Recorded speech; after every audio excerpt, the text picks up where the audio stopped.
1000 के आचारवा त 3000 के सड़ियानु हो सखियो पहिनी त बड़ा निक लागेला हो। ए सखियो पहिनी त बड़ा निक लागेला हो।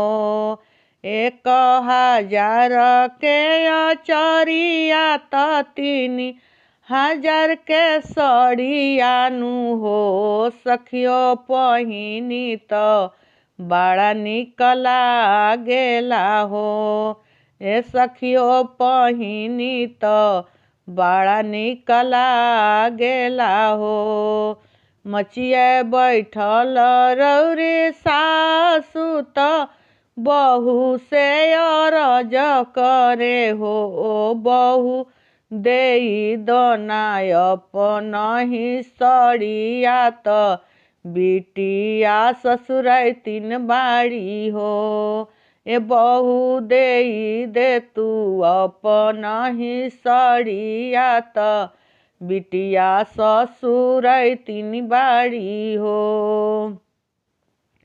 1000 के आचारवा त 3000 के सड़ियानु हो सखियो पहिनी ले सड़िया बड़ा निक लागे हो। ए सखियो पहिनी ले सड़िया बड़ा निक लागे हो। 1000 के आचारवा त 3000 के सड़िया न हो सखियो पहिरिले सड़िया बड़ा निक लागे हो। सखियो पहिनी सड़िया बड़ा निक लागे हो।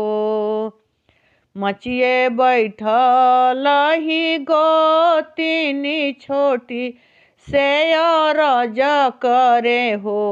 छोटी देई देहु अपनहि सड़िया ननदिया ससुरैतिनी हो। मचिया बैठल हो गोतिनी छोटी से अरज करे हो। छोटी देई देहु अपनहि सड़िया ननदिया ससुरैतिनी हो। ए छोटी देई देहु अपनहि सड़िया ननदिया ससुरैतिनी हो।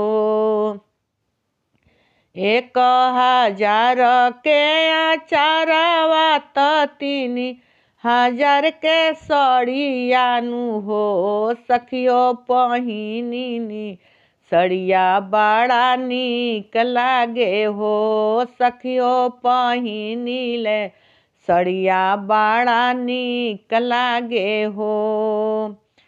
मचिए बैठल हुए देवर भाभी से अरज करे हो। भाभी देहु देहु अपनहि सड़िया बहिनिया ससुरैतिनी हो। भाभी देई देहु अपनहि सड़िया बहिनिया ससुरैतिनी हो। 1000 के आचारवा त 3000 के सड़ियानु हो सखी पहिनी त सड़िया निक लागेला हो। सखियो पहिनी त सड़िया बड़ा निक लागे हो। मचिया बैठले उहे पति जीव धनिया से अरज करे हो। धनिया देई देहु अपनहि सड़िया बहिनिया ससुरैतिनी हो। धनिया देई देहु अपनहि सड़िया बहिनिया ससुरैतिनी हो। मचिए बैठल इहे पति जीत धनिया से अरज करे हो धनिया देई देहु अपनहि सड़िया बहिनिया ससुर तिनी हो धनिया देई देहु अपनहि सड़िया बहिनिया ससुर तिनी हो।